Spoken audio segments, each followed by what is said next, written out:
Hi, everybody. It's Alex Jarett again with Technology Executives Club, and I'm really happy to introduce our newest Board of Advisor member, Nathan Rajen. Nathan, how are you? Hi, I'm doing wonderful, Alex. How are you doing today? Doing awesome. It's great to see you in Austin, Texas. Right? Likewise. You're in Austin, right? I told you I went to UT grad school. I love Austin, so Yeah. You we should gotta come do a over here meeting there. sometime. Yeah. Yeah, definitely gotta do that. Now, for everybody who doesn't know Nathan, Nathan is currently the CIO, CDO, and CSO at a company called Joyson Safety Systems.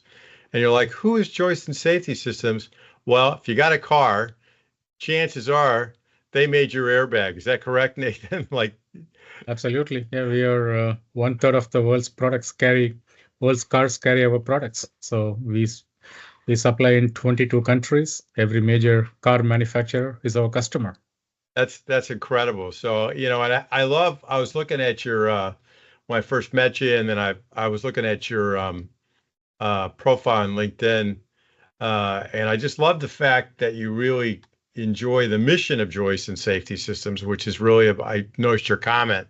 You commented like a week or two ago that it really is about saving lives. So what better mission could you have than that? Our corporate mission literally is we save lives. That's the business we are in. That's a good business. Yeah. So we appreciate you and everybody at Joyce and Safety Systems, Thank and you. it's great to have you involved.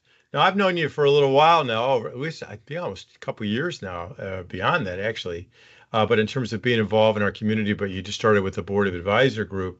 And I look at your profile, it says CIO, CDO, and CISO. Are you all of those things now for Joyce and Safety Systems? Or is that data or digital Yeah, or it's difficult to do all three at the same time. yeah, So I wear the hat that is most in need for the company. So when I started out, I've been with the Joyson for about 10 years now. got Started it. primarily as a CIO, primarily focusing on IT operations and those kind of things, more operationally focused. And then we really had to transform the way we do business. And so then the focus became digital transformation. And so at that point, I took on the role of a Took on that. CDO, and then Yeah. we hired somebody to run the operations from a CIO standpoint. And then last 3 years, our challenge has been security. So now this year, I am taking on the CISO role. That's And incredible. the digital transformation ship is now sailing. It's in steady state. So we got a good team taking care of that. And this is the challenge of the day. So here I am. That's wonderful. Well, we'll get more into why security is coming up for you and some of the things you've had to do to adjust Yeah. with that. But what I like to do in these interviews, these are the Board of Advisor interviews where people sort of get to know you. And I like to go from the beginning and kind of walk through. I can't cover every spot, we don't want to cover everything that you've done, but just some of the key elements. And I want to start with the foundations and then we'll get more into your career. And if I go back to the foundation, and you actually were trained to do this. If I look at your actual background, I mean, your college degree, you went to two great schools in India. One is called Nadanam Arts College, but it was a BS in mathematics, Yes. which I can't think of there's mathematics or physics. I had another fellow that was in physics. It was all math. He said it was all Yeah. math. So the fact that you understand the core of what computers really do, which is they use math. I think that's pretty interesting. And then you went into engineering, right? And you got an What? engineering degree. Got engineering degree in computer engineering. That's my Yeah. bachelor's. Yeah. So from mathematics, you went and got another degree, a second bachelor's. Did you get that let me look. You did. You got that subsequently, a Bachelor of Engineering, right? Computer I did engineering. Bachelor of Engineering in computer engineering from Amravati University in India, Uh-huh. and then I came here to Michigan to do my master's in computer sciences.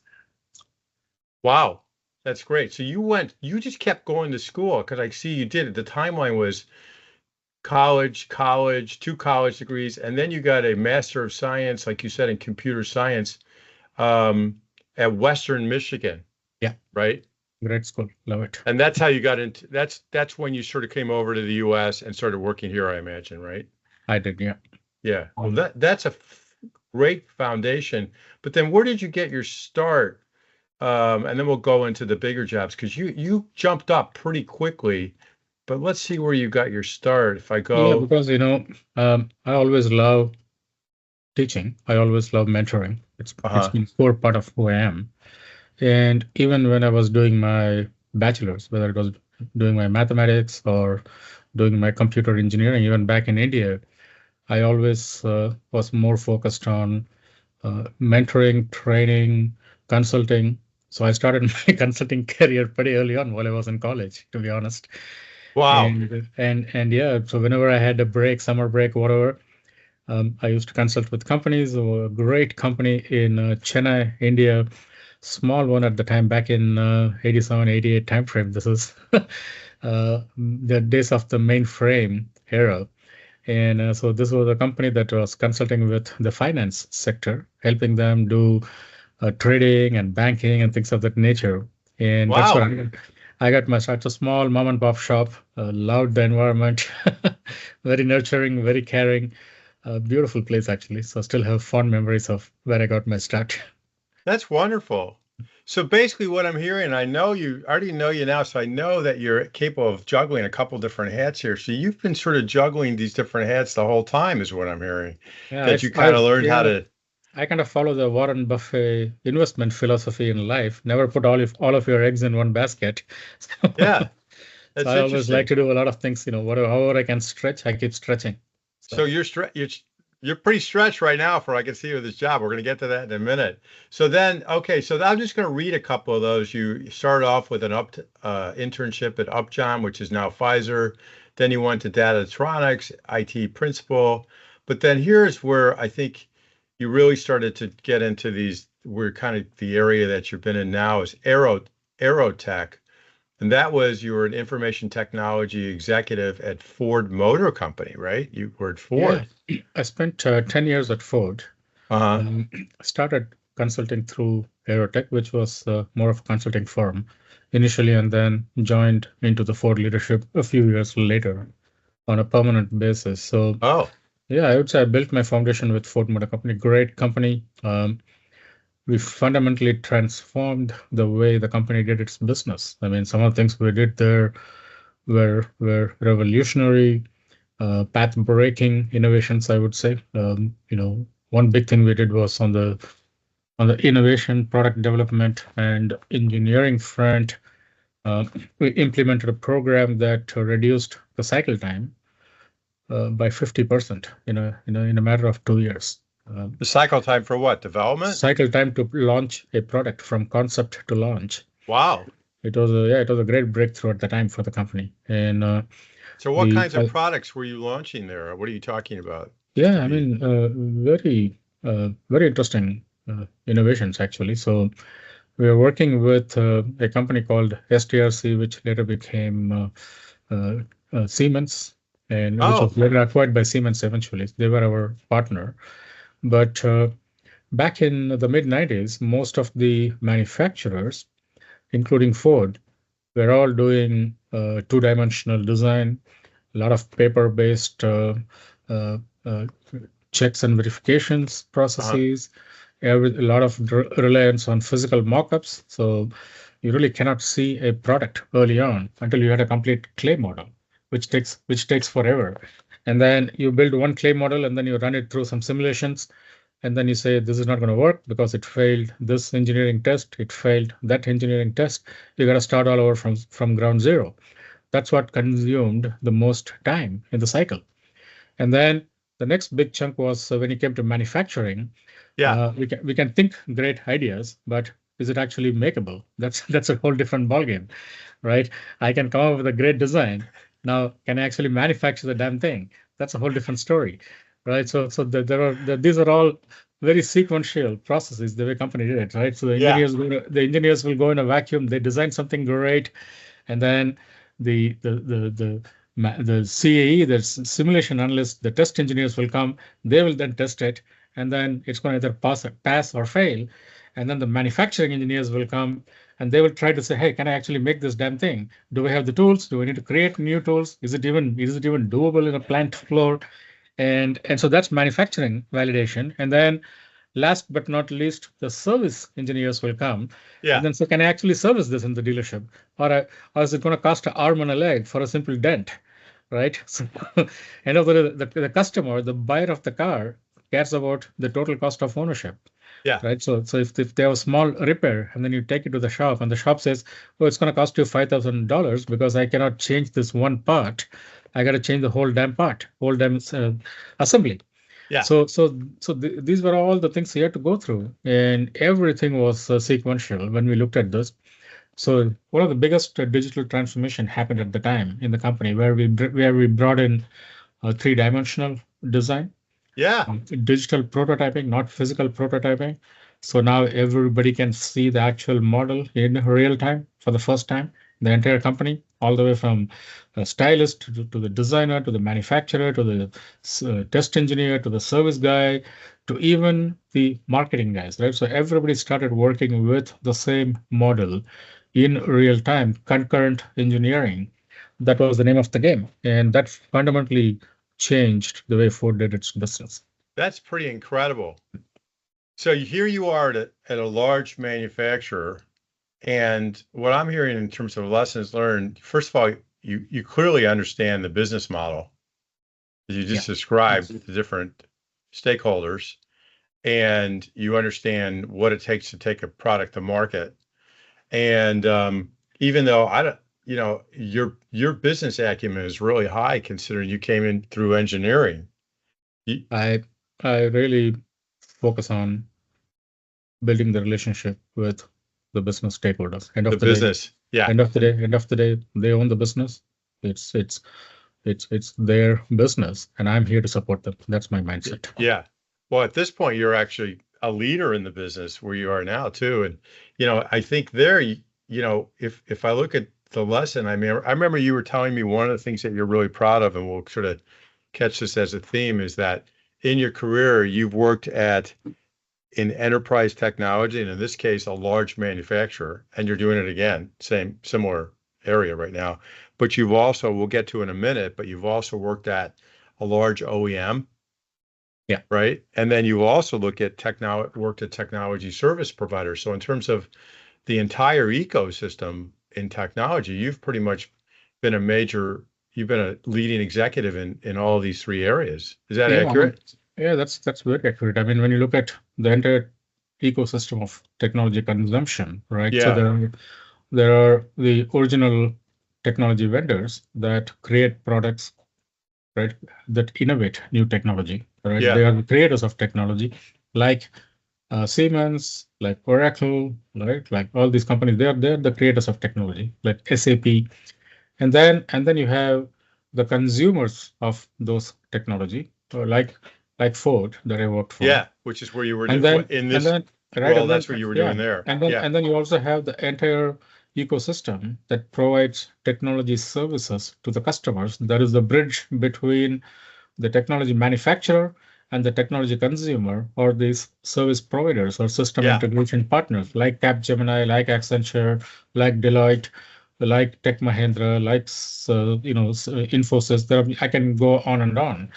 And I am very blessed to say that over the course of my career, I have had the opportunity to work on all three different parts of this complicated global ecosystem. That's incredible.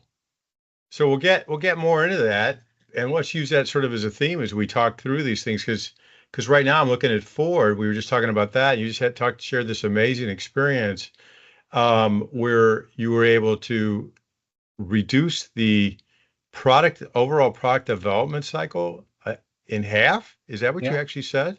Yeah, there were actually I would say three major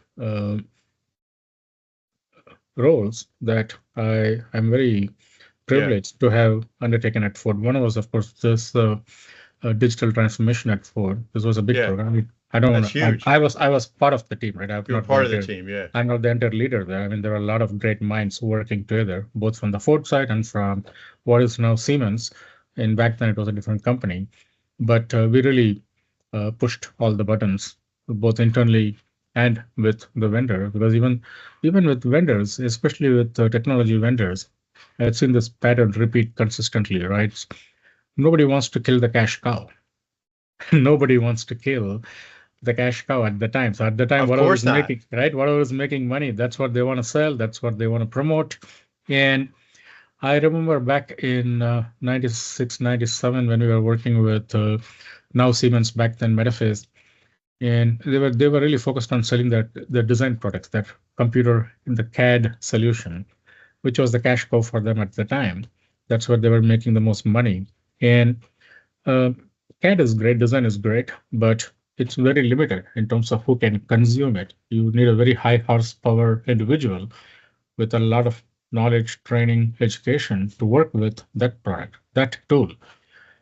When I looked at it and I said, hey, there's an entire ecosystem. There's designers, there's engineers, there's manufacturers, there are service guys, there's marketing guys, there are dealers, there's aftermarket. How do I make sure the entire ecosystem benefits from this digital innovation? Uh-huh. And what I really focused on was something called visualization, which is now mainstream. Back then, it was unheard of, and because it was not the moneymaker, CAD was the moneymaker back then. Yeah, And I really pushed Siemens pretty hard and said, hey, no, that it's great. You guys have a great CAD product, but that's not where the future is. The future is visualization, because that's what people can consume easily on a laptop, on a desktop, on a phone. You cannot consume CAD on a phone. You cannot, right? So we really focused on visualization. That's really what changed the entire course of this program and made it federated the data, I would say, for everybody to be able to consume it and collaborate with it. That was humongous. And then the next big thing at Ford, which was a very interesting challenge, was in the late 90s, in the early 2000s, Ford made a lot of acquisitions. hmm Ford acquired Jaguar, Land Rover, Aston Martin, Volvo, got a stake in Mazda, bought a bunch of aftermarket chains in Europe. A lot of acquisitions happen. And we are struggling as a company to integrate integrate these it all. acquisitions overall into the Ford way, or, where it makes sense, let's integrate. Where it makes sense, let's adapt, right? But we are struggling to do that. And so we created something called the Cross Trust Mark Strategy Forum. So the trust marks were all these brands, right? Ford, Lincoln, Jag, Land Rover, Yeah. all these brands were part of the trust mark. And I'm very proud to say I was the chair of that forum. Wow. My task was to find a way to collaborate, to bring all these different cultures, different groups, distributed all over the world, different philosophies of engineering, different philosophies of quality, different philosophies of manufacturing. It was a great experience. That's incredible. So let's just summarize Ford for a second. Big lessons learned. I mean, you can't tell us all of them, but some of the one or two big lessons learned from your Ford experience. Uh, the big one is of course understand the business, Uh-huh. focus on the future. And sorry, there was something coming popped up in my laptop. There we go. Understand the business and focus on the future. Build the right ecosystem for success. This is very important, right? Big companies have a tendency to hire and try to organically innovate, Yeah. which is good, but you really have to look at where you want to put your dollars, where is the best value for your money, and hmm and build the right ecosystem for success, right? With the right partners, the right service providers, the right go-to-market enablers, the right marketing power. All of that is very, very critical. That's a big lesson learned. And also, I left Ford in 2005, and You went to HP. I went to HP. But the lesson learned also is, don't over cripple yourself with bureaucracy, I would say. To some extent, uh, Interesting.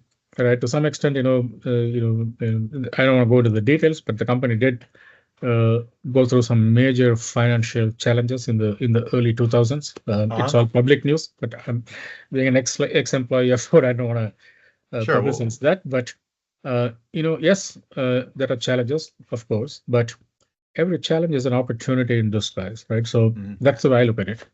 So yes, when you are financially challenged, when you are crippled, every company goes through it, especially capital intensive businesses go through it. Yeah, yeah, And how do you look at the opportunity there, right? Not just get crippled by the challenge. And I see this repeatedly with many companies, and I keep bringing up the Hyundai example. Back in 2007-8, when the entire US economy was struggling and nobody was buying cars, nobody was selling cars. The entire automotive industry was at a standstill at that time because nobody wanted to spend money. And here is this company, Hyundai, the Korean company that was struggling to make inroads in the US market I for remember that when they 10 came years. in. For 10 years, they've been Yeah, struggling, right? yeah, And they saw that and they found a great opportunity. They said, okay, everybody's sleeping. I'm going to act now. They went and formed a partnership with a insurance firm to build a liability protector. And they came to the marketplace and they were the first, and to this date, the only company that offered a 10-year manufacturer warranty on that product. Not one, not three, 10 years. Because the problem with Hyundai that people had was the quality.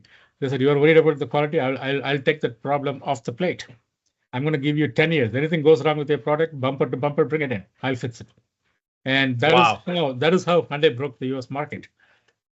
And now look that's at a it. Now look at that's a it. It's a great great story. product. Yeah. So they were listening to the customer. Actually, they solved the actual problem, which had nothing Yep. to do Yep. with the actual Yep. Yep. physical product. Yeah. Where everybody saw a challenge, and Hyundai saw an opportunity at the Yeah, time. I like that. And you've actually in this conversation mentioned that 3 times, I think, about looking for opportunities when you see challenges. So that's a good theme. So let's move on to the next. I'm going to kind of do the next two because it looks like at HP it says you were technology strategy consulting and services, but then you also went to another consulting company where you're VP of technology. And there's Yeah. an OEM and service company, but in both cases, it looks like you were in service. Am I Yes. right? So yeah. So now when I left Ford in '05, the next Uh-huh. I would say almost 8 years, I was in the services and solutions side of the business. So Yeah. I like to refer that as being a preacher versus being a practitioner, right? So when you're working That's for funny. for a company, right, you're a practitioner. You are actually doing it. Yeah. When you're on the consulting side, you're a preacher. You are telling others how to do it. So I like going from being a preacher to a practitioner. It keeps me fresh and keeps me challenged. Because when you're preaching, you're able to talk to a lot of different customers and And you understand learn a a lot of lot from different them. problems and help a lot of different people and learn a lot. You learn And from HP them. HP Yeah. HP was very interesting. At that time, HP was a great brand, great company, and General Motors was one of the biggest customers in the Detroit area in automotive. Yeah. And back in 2005, GM was going through a major technology outsourcing initiative. Right, they were looking at outsourcing everything, billions of dollars on the stake. Right, and a lot of companies were bidding out going after the business, and HP was no exception. HP already had a good business with GM on the data center side, on the infrastructure side, which is a good business. But you make your margins are much better on the consulting and software side than on the hardware side, as you know. So HP was trying to make inroads on this side of the business, and so that's when they approached me and had a very compelling discussion with them. And given my background and what they were trying to do, we thought it was a great fit. So I went to HP, quite literally started their consulting services group for Wow. the manufacturing sector. Me and one of my colleagues, both of us left Ford and joined HP, and quite literally built this thing from the ground up. And of course, we went after the GM business, but before going after the GM business, we had to show that we are a credible company. So we were doing business with Microsoft, with in fact Hyundai Kia at the time, and so a lot of customers were part of that our services. And then eventually we went after the GM bid and won quite a bit, lost some to the incumbent, Yeah. but that's how the game works. And after that, I ran that business for a couple of years. working with GM. A lot of great relationships even to this day with many of the GM technology executives at the time. Right, we did a lot of interesting things with GM in terms of how they did their architecture, governance, portfolio, the entire management of their IT organization, how they were managing it. So it was very, very interesting. Great Now, experience. what's interesting to me, I mean, you've had so many awesome experiences. We can't talk about everyone, but what's interesting to me is at HP, when I read your background, global P&L, and management operations, and the services were ITIL, ITSM based standardization, CXO advisory services, et cetera, et cetera. And then you jump over to Tech Mahindra, which is, I think, the top, if not one of the top Indian-based consulting firms. I see a lot of executives that have had some time there. And in there, you went to global engineering and industrial automation consulting. So you were starting now, you have center of excellence. You're Yeah, starting so to go into these much more advanced technologies is what I'm starting to see. the transition to Tech Mahindra was very interesting, right? So Yeah. when I was at HP, what is now Tech Mahindra, it was back then Satyam, and I then got you. Satyam got acquired by Tech Mahindra eventually to form their technology group. And so Satyam was actually a supplier of mine that I used to work with at HP. Got Right. you. So Satyam was one of my many vendors who provided services to us that we eventually bundled and delivered to our customers. And so Satyam at the time being an Indian company, many Indian companies were trying to do the same thing. They were all providing a lot of commodity services, but the big money is in big consulting, right? Yeah. So they were all trying to climb up the ladder to get there. And Satyam had actually hired a major advisory services provider to help them analyze what it's going to take to become a top consulting firm. And so this company gave them a very comprehensive playbook that they were beginning to execute, starting with building a high horsepower team in the US to lead this entire organization to run the consulting services. And Satyam, of course, knew me from Ford, from HP, working with me as a partner. And so they approached me and said, Nathan, we really want you to come on board and help build and drive this new initiative that we are really focused on. So I actually, even though I'm originally from India, I never worked for an Indian firm before that at this scale or this level. So I was pretty skeptic, to be honest. And so I actually ended up going to India, met with the founder, met with Yeah. a lot of key folks to really understand the culture of the company. How serious are they? Are they willing to make the right investments to get there? Because it's not going to happen overnight. And I was, they convinced me. I would say we had a lot of back and forth dialogue for a period of 4 months, and then I was with the company for 2 years. We started the group, we built it, we grew the business, and they made the commitments. We built a great center of excellence in Chennai, actually, aerospace and automotive. Wow. Center of excellence. You could quite literally walk through a complete airplane holographic inside out in that center. It was beautiful. I mean, we made all the right moves. And a lot of customers, Nissan was a customer, many customers. It was a wonderful experience actually, trying to build the team, mentor the group, develop the services, and provide value to our customers. And unfortunately, in 2007, we found out that the founder and the man who started the entire company was arrested by the government of India for committing financial fraud. Oh my gosh. And this was a publicly traded company at the time, along with the two primary auditors from our audit firm. I will not mention the name. Yeah. All three of them were were arrested, and after that, I really could not see myself working with. I can understand that. And that's when everybody in the industry was aware of this group of high horsepower executives that Satyam recruited. So Siemens and some other companies came knocking, and I talked to several of them at the time, and I really loved Siemens, and that's when I switched from this company to Siemens and had a great career with Siemens for a few years as a senior director with Siemens, driving their industry consulting services as well.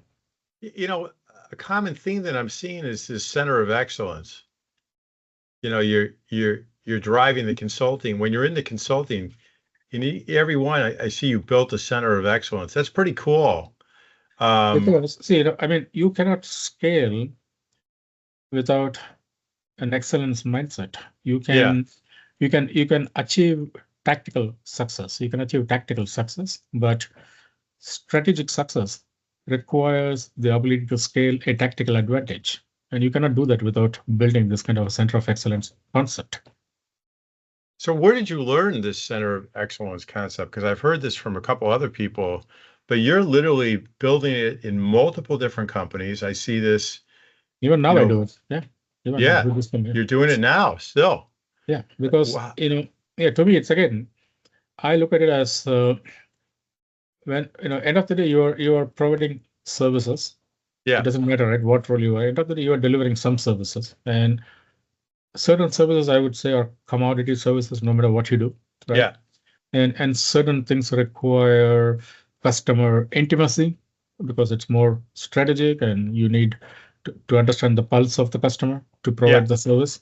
Yeah. So when I look at what is a commodity service, no matter what I do, if something can be commoditized and scaled, then the right way to do that is through a center of excellence, right? So whatever can be consolidated, let's consolidate. Let's get economies of scale going, and let's build a COE, whether it's a physically single COE or a virtual COE that follows the sun. So we can deliver 24/7 services to our customers. Why not? It's the best use of your money. I mean, that's a pretty cool discipline to be able to transfer to different companies. Yeah, and it does require the ability to have a focus on quality of what you do, right? Without quality, you cannot standardize. Without standardize, you cannot globalize. Yeah. And so it does require that mindset of striving for excellence in what you do. If you have that culture, then the center of excellence is a natural outcome. That's an interesting thing. So in terms of big lessons learned I'll include Tech Mahindra and Siemens kind of together. What were some of the big lessons learned? Would that be one of them? That's one of them. I mean, it's the consulting world is a different animal than the corporate world. Yeah. Right? So right, you got quarterly targets, you got all these other things to also, because you're running a huge PL. And you got all these metrics you got to meet on a quarterly basis. Got to be billable. You got to be billable. These are all publicly traded companies. So yes, it's good in the sense that you meet a lot of customers, you are learning a lot of things, you are innovating a lot of products and services when you are in the services sector or the product sector. But be prepared to deal with the stress of that work culture. Be prepared to live out of a suitcase. That was my life for 6 years, right? So you gotta travel, right? You don't have a choice. You gotta be in front of the customer.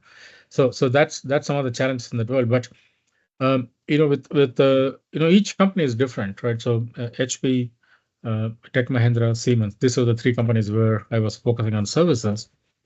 With HP, US-based company, headquartered in the US. Yeah. Tech Mahindra is headquartered in India. Siemens is headquartered in Germany. Very different cultures, I would say. The corporate culture is very, very different in each one of these companies. And so first, understand what your corporate culture is. Understand the culture of your company, because whether you like it or not, it matters. It absolutely matters. And you don't want to fight climb uphill, right? You need to flow. You need to understand where the flow is and try to maximize how you work within that. And so that's very important. I don't want to go into what the culture of each company is. That's different. Yeah. But understand your corporate culture and understand how decisions are made. Where is value being perceived in the company, right?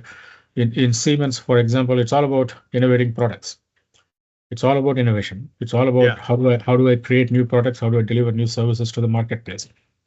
That's Siemens. So you must focus in that kind of an environment. You really have to have a focus on innovation in everything you do. You got to innovate. Even if it is a standard service that you are delivering, how can I do it better than my competitor? How can I innovate? What can I do from an industry standards? How do I drive new standards into the industry overall? So you got to have that kind of a mindset when you work for that kind of a company. So that's very, very important.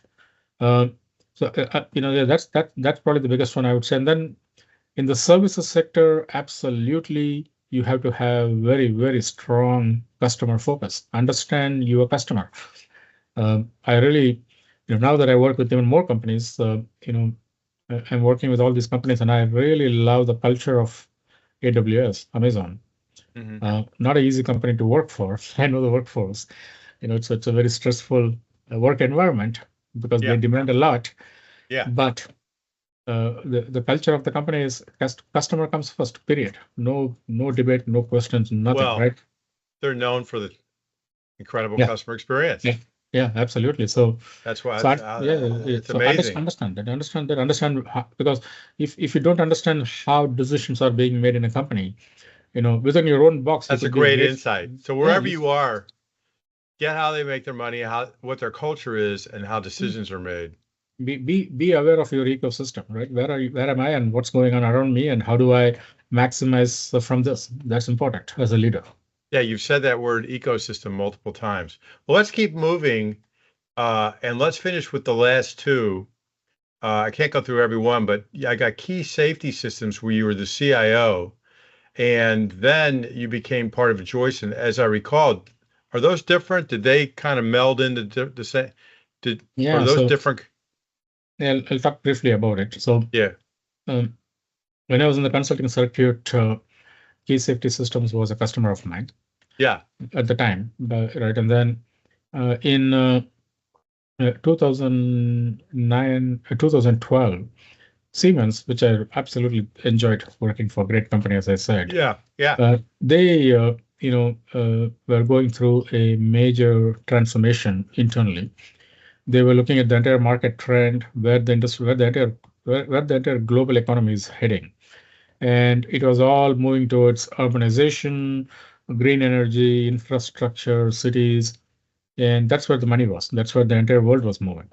And Yeah. so they as a company, Siemens decided, and at that time, Siemens had big three verticals. They had one vertical focusing on industry. So that's all manufacturing, all kinds of industries, right? One vertical focusing on energy. That's all kinds of energy services. And the third vertical was focusing on healthcare. These were the big three Siemens had at the time. And then there were services like IT and finance and all kinds of other things that were supporting these things. They decided to form a fourth vertical, quite literally called infrastructure and cities. Urbanization was Good idea. Yeah, Good great idea. idea. Great idea. I mean, Yeah. their goal was they want to work with states, not individual companies, with states to fundamentally transform countries. That's the whole idea behind it. And so they said, okay, that's what we are going to focus our energies on and our resources on. And so they decided to divest everything that was not core. Oh.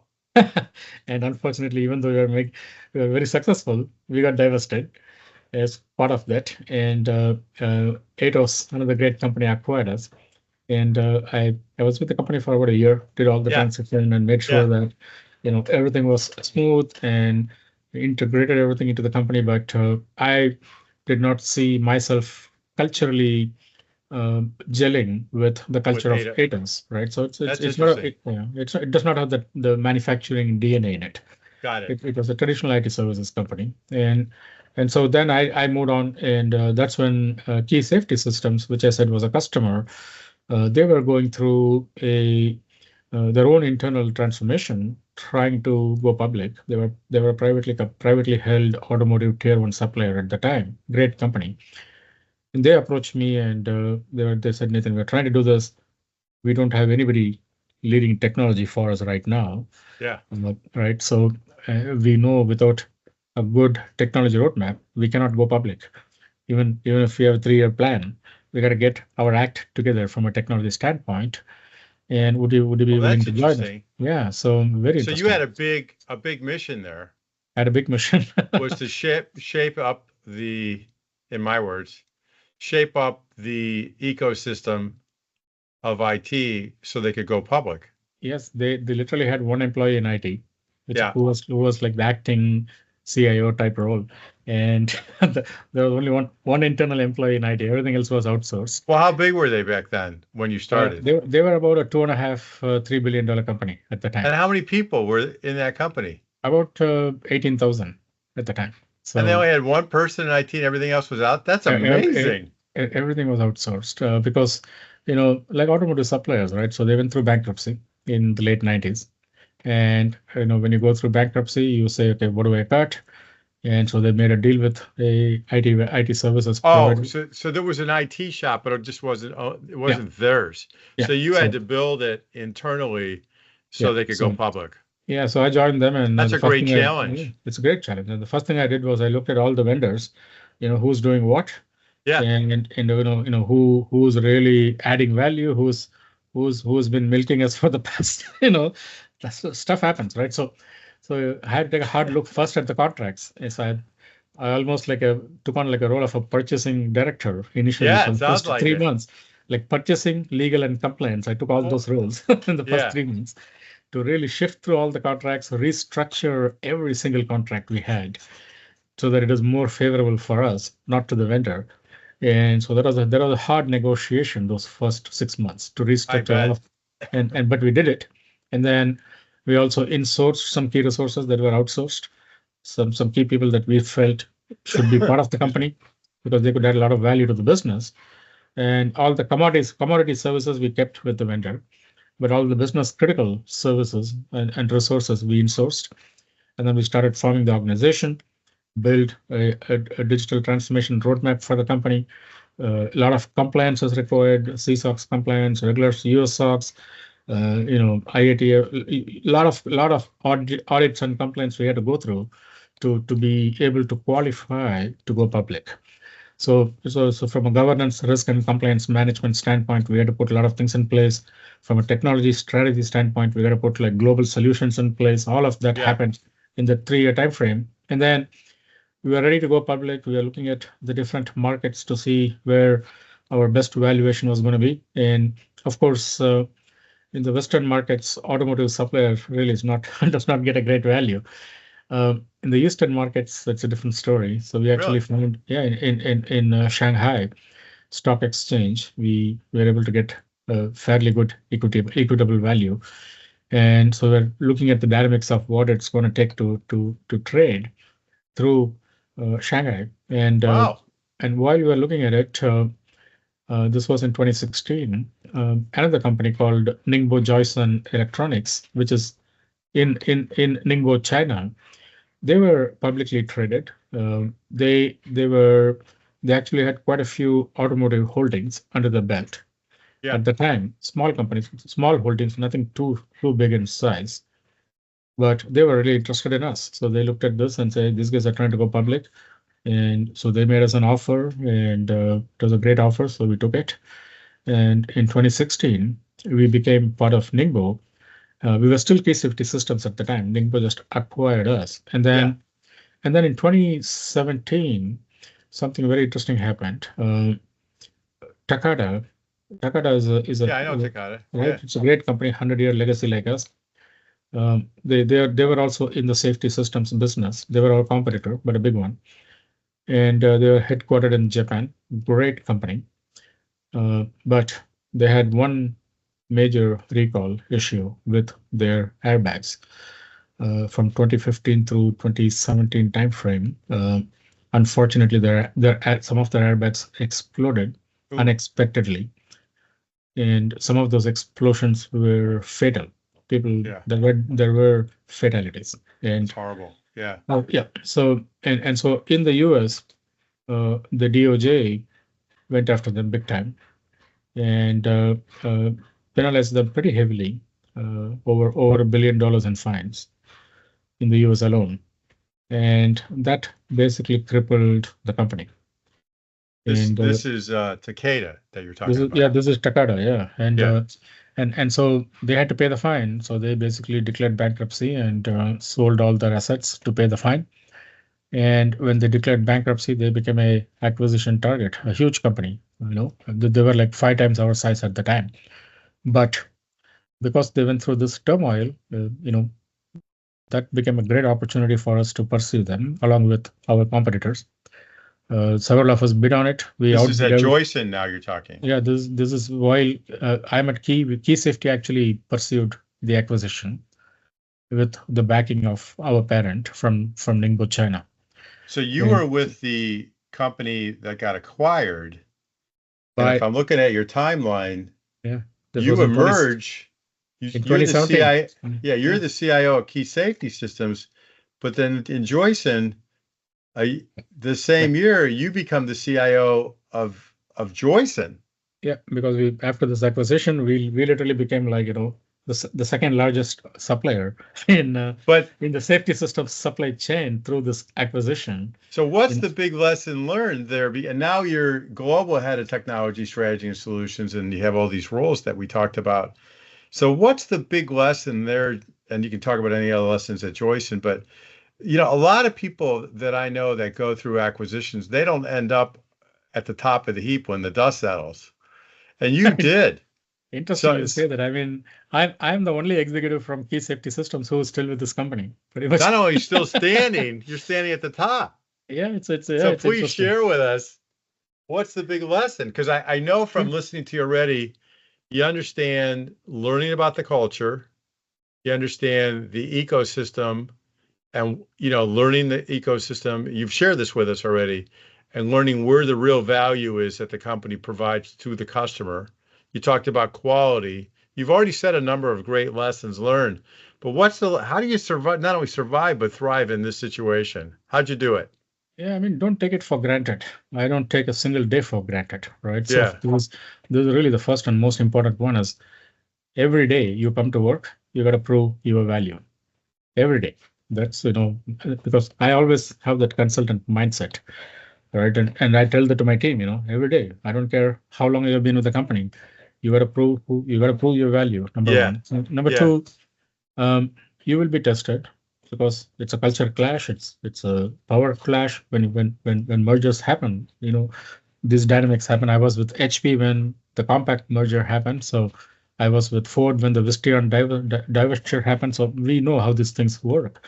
And especially in this case, it's a Chinese company acquiring a Japanese company through a US company. That's really what the transaction was. And a very, very complicated cultural integration, to say the least. And Yeah.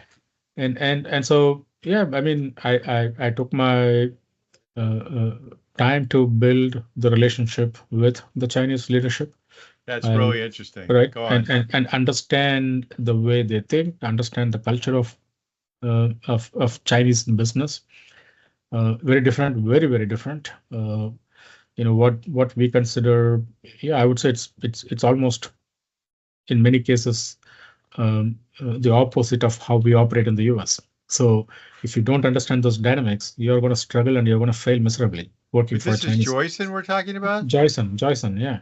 And because our parent company is still in China, right? So Ningbo is still in China, and even though we are Joyson Safety Systems, we are part of Ningbo Joyson group of companies, the biggest one, but nonetheless. So and that's part of the reason I would say I was I was tested pretty heavily. I was trust is difficult to earn.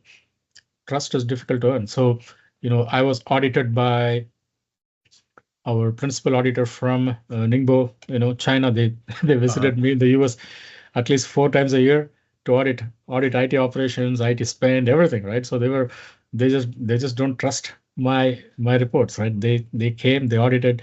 The only thing that happened was me and the auditor became good lifelong friends in the process. He said, Nathan, they keep sending me. I don't know what I can't find anything wrong. So I might as well come and have a good time with you now. Well, I like that quote. Trust can be difficult to earn, but I kind of like the variation that I'm hearing from you is trust is earned.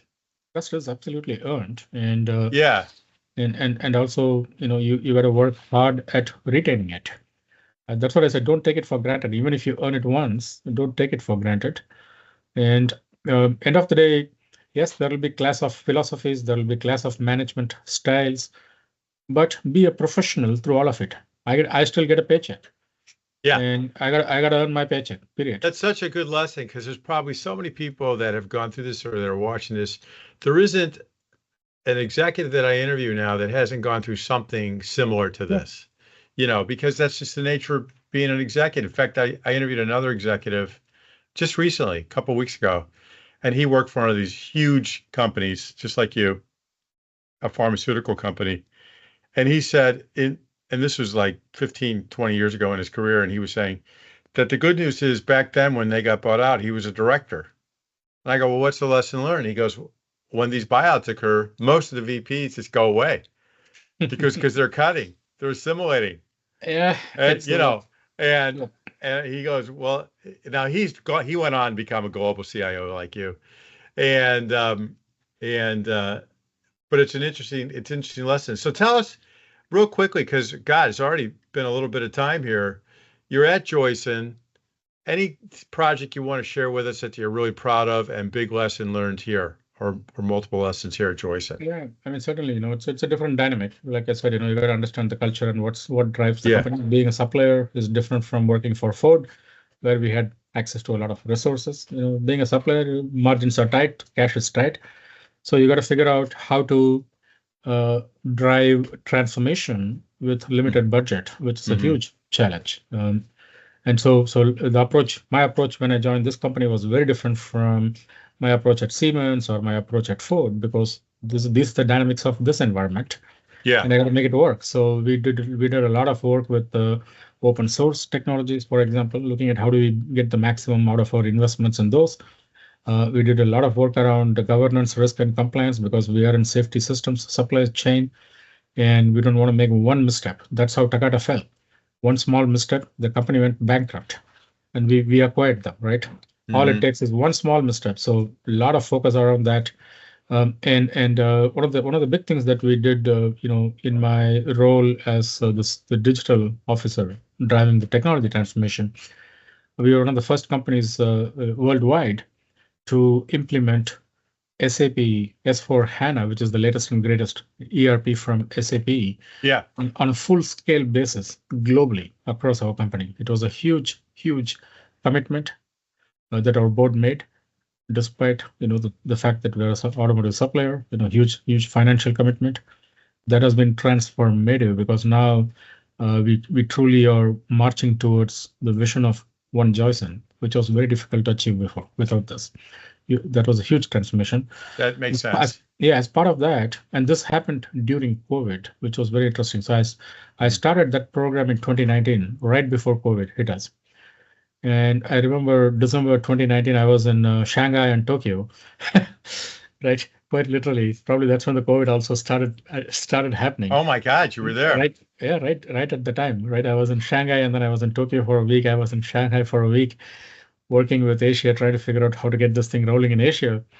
And then I come back, and then everything shut down. Nobody nobody could go anywhere Yeah. within 3 months, right? In I'm March. glad you made it back. Yeah. In March, everything shut down, and we just kickstarted this global initiative. And I said, okay, uh, again, one man's challenge is one man's opportunity. I said, okay, this is a challenge. How do we convert this into an opportunity? And I said, we got to find a way to collaborate digitally, become an agile company, not agile project. The whole company needs to become agile, because there's a challenge for the entire company, not Wow. just for this project. Yeah. And so I brought in agile mindset into the entire company. I hired a top agile consulting firm from Europe, from Germany, in fact. They've done a lot of great work with many companies implementing agile mindset, not just tools and technology. And I said, okay, this project absolutely needs it. Otherwise, we are going nowhere. Everybody's remote. We all need to work agile, and we all need to work digitally. But the entire company needs it as well. So we implemented that agile program, agile initiative through Joyson. And I'm glad to say that right now that this program alone, the SAP program alone, there are close to 3,000 people that are part of this program, the core team globally, IT, business, third parties. Everybody is now collaborating digitally on this platform. That was unheard of for the company 3 years back. That's And incredible. and and now it is the norm. Now everybody has seen the value. people don't want to travel anymore. Why? When I can have virtual workshops, virtual whiteboarding, virtual everything. And so that was a huge, huge transformation, other than the fact that we did SAP. And the other big one was I'm also the corporate chair for our AI strategy at Joyson. So that's a huge one, artificial intelligence.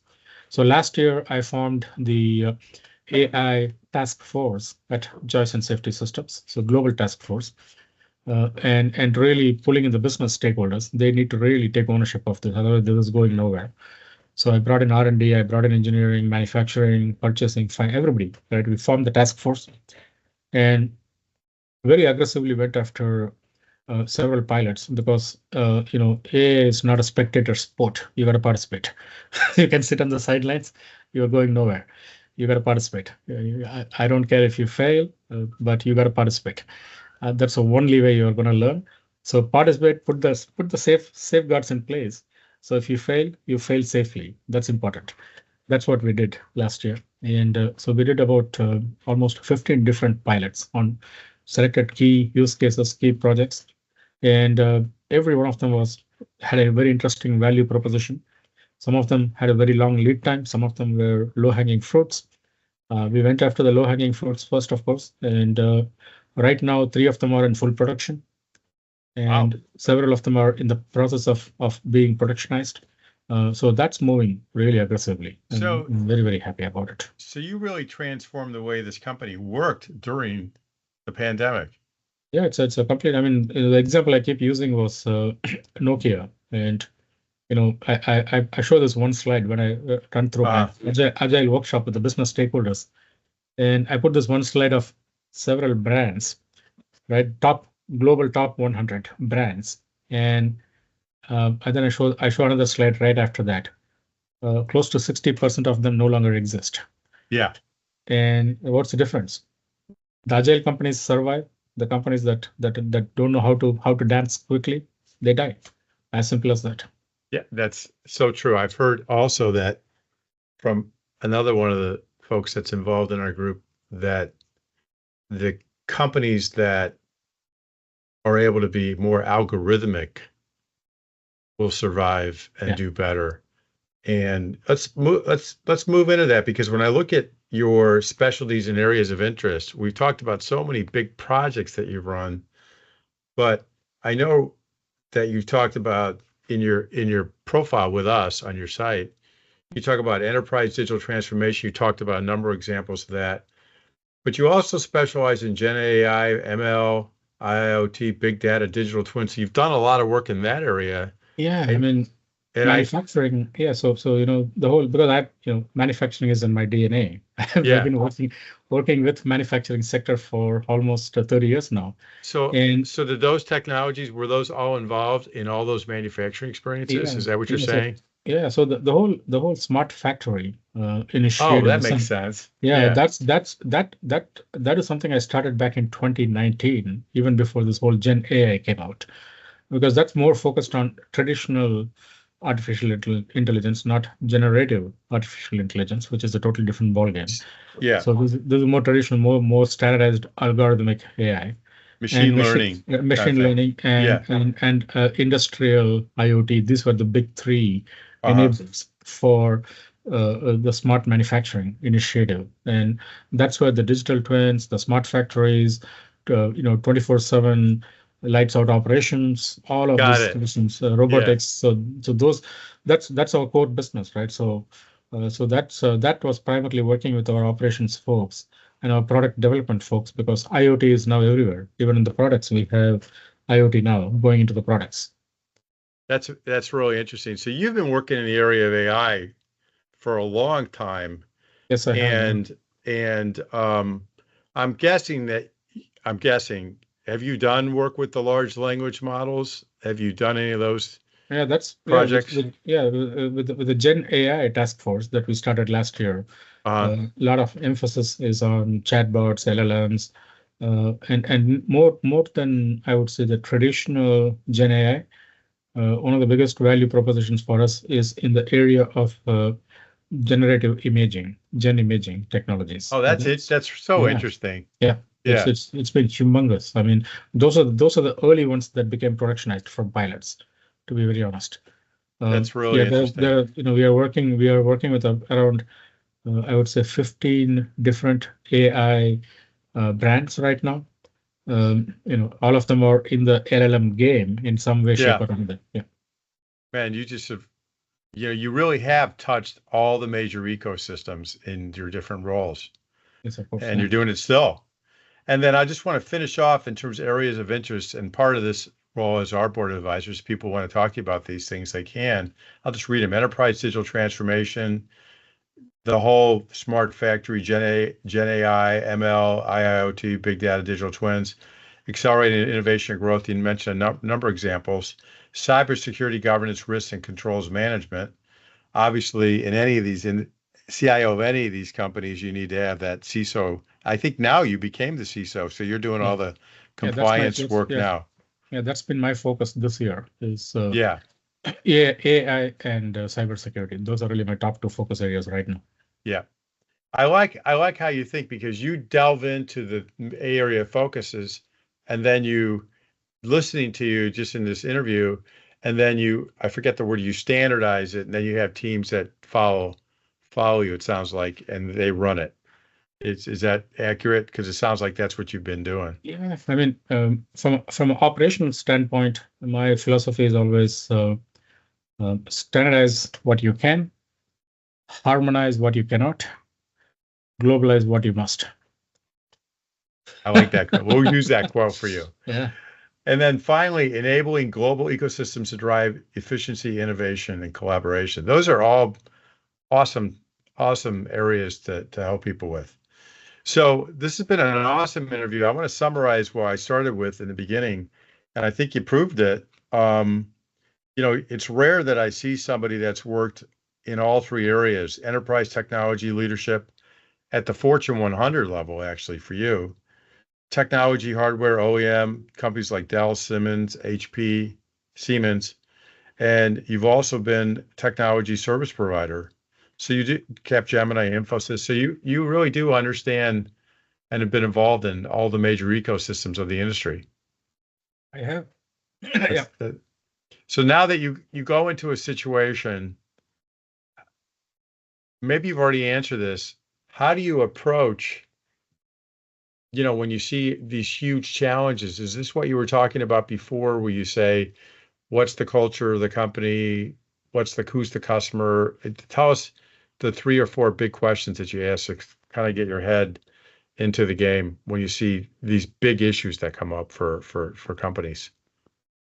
Yeah, I mean, for any company, right? You got to look at. I'm a technologist, but Yeah, I'm a technologist that always puts the business first, and so if a company is looking at a challenge, and let's use an example. What is the driver? What is really the root cause? What is driving this yeah, issue? You got to yeah, understand it first, right? So if the company say I'm struggling with my top line, I'm not able to make enough revenue.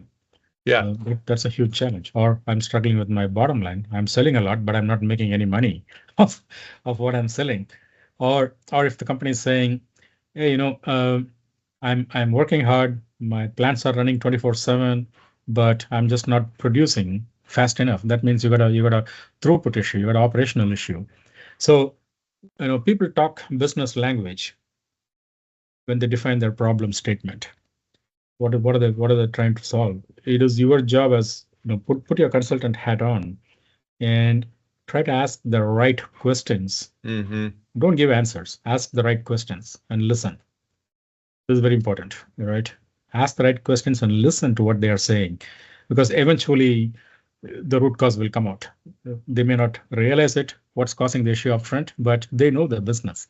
If you keep asking the right questions, they will logically drill down to the level of detail and say, oh, this is what is causing the problem. They will come to the Mm-hmm. once that consensus is achieved, the solutioning is very easy.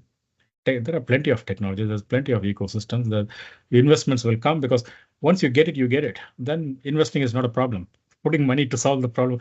When you don't get it, you don't have trust. You say, this guy is bullshitting me, and all kinds of trust issues come about. So, always work with the business, build that trust, build that relationship, listen, learn, get to a common understanding first. And end of the day, we are all technologists. We know how to solve things. That's not the problem. Mm-hmm. But really, working with your customers, and whether it's an internal customer, right, like now, or whether it's working with external customers. When I was in the consulting world, it doesn't matter. End of the day, you got customers. Please pay attention to what they're saying. So this has been an awesome interview, and I'm looking at your background. I know from talking to you that, and you just said a minute ago that, um, one of your major roles is in cybersecurity, and you've been going around the company doing a lot of these certifications. So tell us a little about that, and maybe big lesson learned, and maybe we schedule one of your regular TER mentoring sessions just on that topic, because I think you've probably got a lot to share. But go ahead and Yeah, tell us about that real quick. yeah. I don't care who you are, whether you're in manufacturing, telecommunications, Uh, healthcare. It doesn't matter. This day and age, cybersecurity should be a top priority for every single board. That's how critical it has become, right? And that is the reason I took on this role now with this mhm, company, because we never had a focus on this before. And why is it important? Because it's a huge business risk. Yes, it's a technology initiative, but the risk is all on the business. When a security threat happens, you're talking about critical data that is being lost. You're talking about critical operations that are being shut down. You cannot literally manufacture. Or more recently, in the case of what happened in Las Vegas, right? The entire casino got shut down. They mhm, couldn't make money. So it's a huge disruptor to the business. And mhm, you may lose credibility with your customers depending on what kind of hack happened, and if it involved your customers' data that you are shepherding, and if that gets hacked and leaked, now you become liable for leaking your customers' data, confidential data. So it's very, very critical. And if you're in like in our line of work, we are in the safety systems business, or if you're a publicly traded company, you got to deal with so many audits, right? Whether it's a governance audit, whether it's a regulatory audit, or any other type of audit, we have to deal with all of those. And we are no exception. Right now, I'm dealing with 13 different audits mhm. as we speak, Wow. um, right? So all over the world. And so you need to have a very structured approach to how you manage your cybersecurity. And if you don't, you're going to be all over the map, struggling to respond to every single auditor. You simply will not have enough resources. And again, that center of excellence approach is critical, especially in this area. I'm quite literally building my security COE right now as we speak, to scale and support all of our global needs. And that's the message I want to leave for now, and I can go into the details later. Okay. Well, you know what? I think that's a great area. I know that you've already shared with me. You want to share some of that when you can. So, as part of being on the board of advisors, everybody, what we do is we have this initial interview, and then once a quarter or twice a quarter, the board of advisors members can come on and do a TER segment. We call it a mentoring segment. So maybe one of those mentoring segments, Nathan, will be when you're ready to share, hey, here's my concept of the Center of Excellence for Cybersecurity. Oh, I'd love to. That'd be awesome. That's great. So I really appreciate it. I just want to repeat, everybody, when you go to Nathan's Board of Advisor page and watch this, you'll see specialties and areas of interest, which I think we did a pretty good job of covering in pretty much all of it. Enterprise digital transformation, Gen AI, ML, the whole industry 4.0, manufacturing 4.0, IoT, IIoT, big data, digital twins. That's one area. Accelerating innovation and growth. You talked about that at the very beginning of the interview and a couple times. Cybersecurity, governance, risk and controls management. You're developing your center of excellence approach to cybersecurity for large enterprises right now, which is amazing. By the way, those are great book titles for you, Nathan, when you're ready. Center of excellence for this, for that. Nathan Rajen's Center of Excellence. Yeah. There you go. And enabling global ecosystems to drive efficiency, innovation, collaboration. And that story that you described, where you literally transformed the company to an agile enterprise, not just using agile, but an agile enterprise online, no less. You changed the workflow and everything. That's an amazing story. So those are great areas. You can reach Nathan through our Board of Advisors page, connect with him on LinkedIn. And I just want to thank you for your time today, Nathan, and thank you for being part of our community and part of the board of advisors. We really appreciate you. And thank you, Alex, and thank you to the Technology Executive Clubs. It's a great platform. You are doing a very commendable service, bringing us all together. And every time I talk to you or talk to our peers through this forum, the only way I can explain it is a invigorating experience for me. It quite literally charges me up because it's great to connect with this group of people, and I cannot buy that experience anywhere else. So thank you for that. That's awesome. I may use this on the website, that little testimonial there. Appreciate you. All right. Thanks, Nathan. Have a wonderful day. Appreciate You you. too. And thanks Take care. again for being Bye. on the board of advisors.